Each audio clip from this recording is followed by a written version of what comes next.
Hi అండి. 'నా ప్రేమ రాక్షసుడు' లాస్ట్ ఎపిసోడ్ అండి. 24 స్టోరీలోకెళ్ళిపోదాం. మౌర్య అమృతాని ఎత్తుకుని కారులో పడుకోబెట్టి, డ్రైవర్‌ని కారు తీయమని తన ఒడిలో పెట్టుకుని, తన చెయ్యి గట్టిగా పట్టుకుని, "ఏం కాదు భయపడకు" అంటున్నాడు. అమృతకి నొప్పి చాలా వస్తుంది. తన వల్ల కావటం లేదు.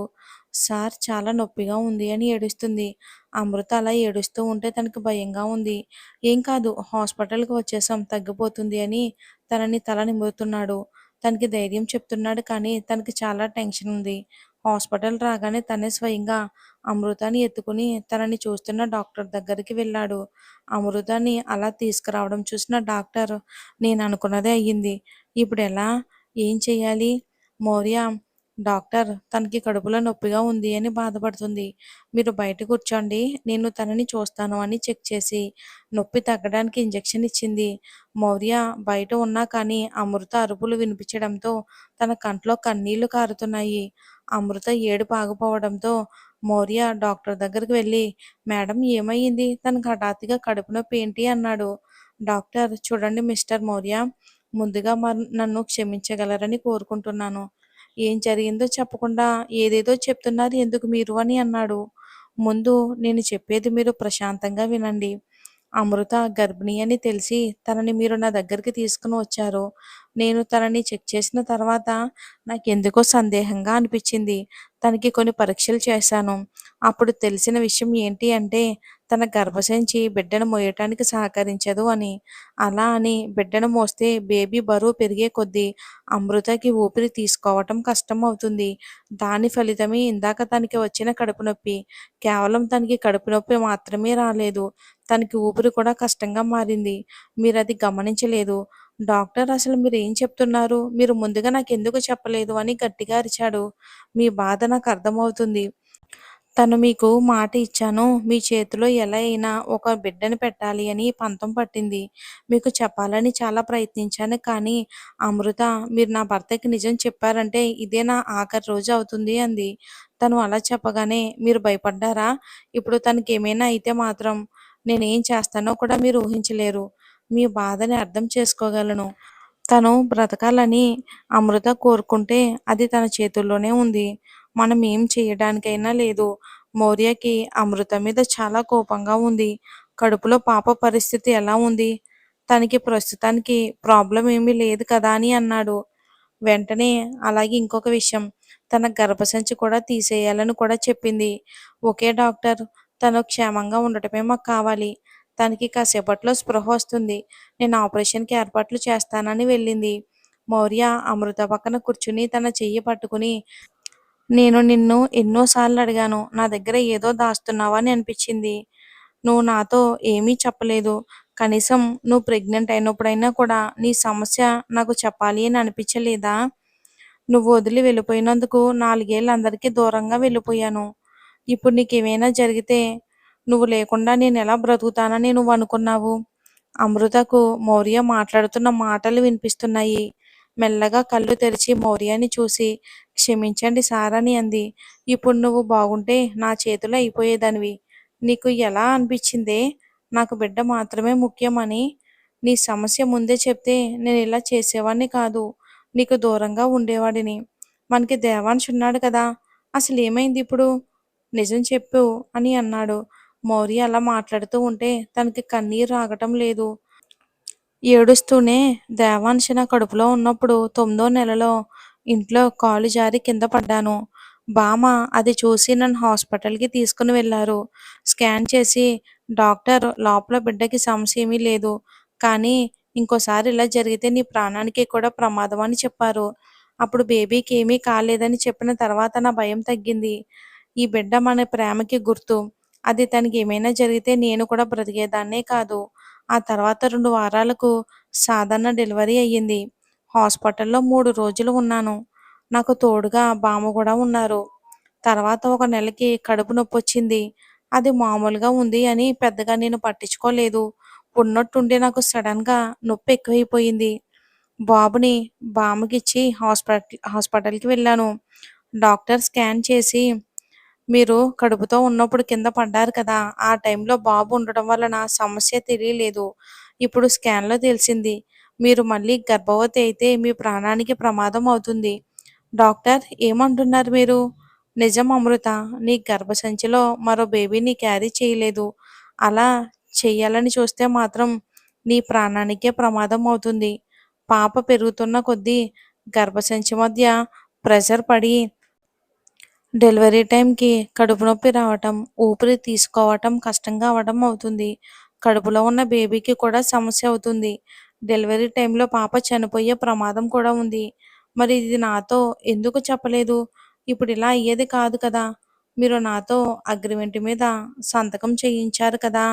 అందుకని ఇలా నీ ప్రాణాల మీదకు తెచ్చుకుంటావా నువ్వు? మీకు నా మీద కోపం లేదు కదా?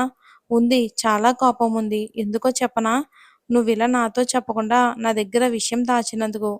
నా మీద నీకు నమ్మకం లేదు కదా? అమృత, ఈ ప్రపంచంలో నాకున్నది మీరు మాత్రమే. మరి అలాంటప్పుడు నువ్వు నాతో ఎందుకు చెప్పలేదు? అసలు నువ్వు నాతో చెప్పుంటే ఇలా ప్రాణాల మీదకి వచ్చుండేదే కాదు. ఇంత పిచ్చిగా ఎలా ఆలోచిస్తావు నువ్వు? నీతో పాటు నీ కడుపులో ఉన్న పాప యువరాణిని కూడా ఇబ్బంది పెడుతున్నావు. నాకు తెలుసు మీకు ఆడపిల్ల అంటే ఎంత ఇష్టమో. అందుకే మీకు నేను చెప్పలేదు. మనకి ఖచ్చితంగా ఆడపిల్ల పుడుతుందని నాకు తెలుసు. ఎందుకంటే నాకు నమ్మకం ఉంది. నాకు అనిపించింది మనకి ఖచ్చితంగా ఆడపిల్ల పుట్టాలి అని ఆ దేవుణ్ణి గట్టిగా కోరుకున్నాను. నాకొక ఆడపిల్ల కావాలి. మౌర్య, నీకొక విషయం చెప్పనా అమ్ము? నేను నీ దగ్గర ఒక విషయం దాచాను. అది నువ్వు సైన్ చేసిన పేపర్లు నువ్వు నాకొక బిడ్డను కనిచ్చి వెళ్ళిపోవాలని కాదు అందులో ఉన్నది. అమృత ఆతృతగా మరి ఏముంది అందులో అని అంది.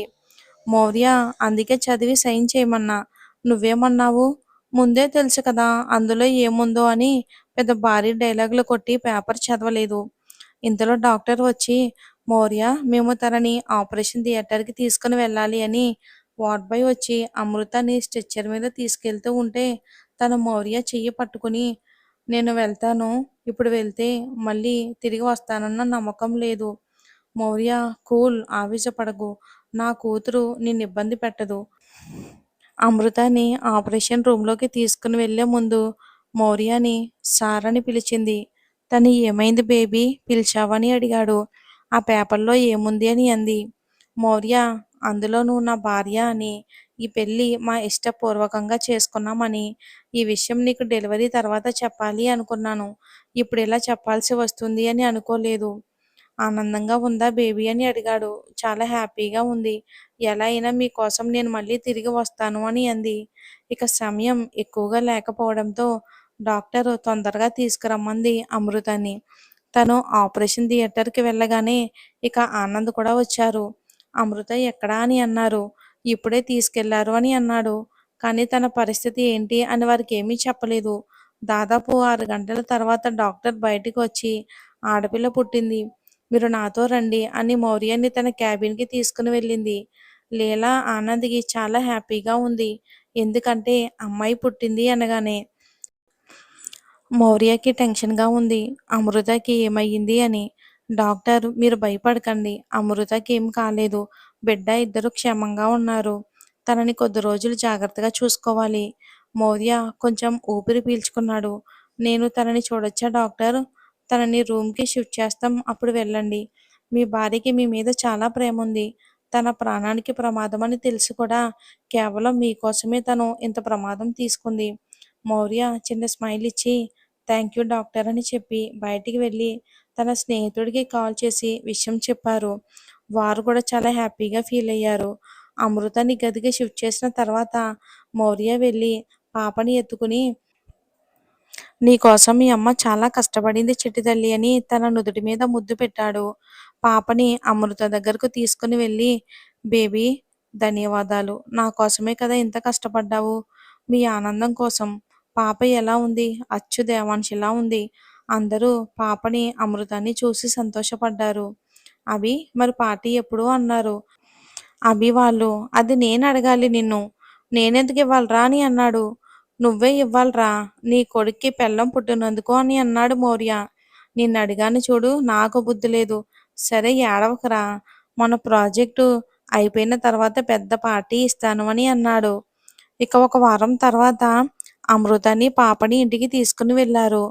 మౌర్య తన ప్రాజెక్ట్ కూడా సబ్మిట్ చేశాడు. అది కూడా సక్సెస్ అవ్వడంతో ఆఫీస్ స్టాఫ్‌కి చెప్పిన ప్రకారం జీతం కూడా రెట్టింపు చేశాడు. 21 రోజులు బారసాల ఏర్పాట్లు చేసి పాపకి దిత్వికాని నామకరణం చేశారు. ఇక ఆ రోజు అందరికీ గ్రాండ్ పార్టీ ఇచ్చాడు. ఆ రోజు నుండి మౌర్య, అమృత జీవితాల్లో ఆనందానికి ఎటువంటి లోటు లేదు. తన ప్రాణాన్ని పణంగా పెట్టి తన కోరిక తీర్చడానికి కూడా వెనుకాడని అమృత అంటే మౌర్యకి చాలా ప్రేమ పెరిగింది. తన మనసులో నా కోసమే నిన్ను పుట్టించాడు దేవుడు అని కోరుకున్నాడు. ఇది మన అమృతాల, మౌర్యాల మధురమైన ప్రేమ కావ్యం. ఈ స్టోరీ ఇక్కడితో సమాప్తం. ఈ స్టోరీ రేటింగ్ ఇచ్చి నాకు కామెంట్ రూపంలో ఈ స్టోరీ మీద మీ అభిప్రాయాన్ని తెలియచేయండి. మరో సరికొత్త స్టోరీలో మళ్ళీ కలుద్దాం. మీకు ఏ టైప్ స్టోరీ కావాలి అనేది నాకు కామెంట్ రూపంలో కామెంట్ చేయండి. దయచేసి మన స్టోరీస్ నచ్చితే లైక్ చేసి మన ఛానల్ని సబ్స్క్రైబ్ చేసుకోండి. Thanks for watching and take care.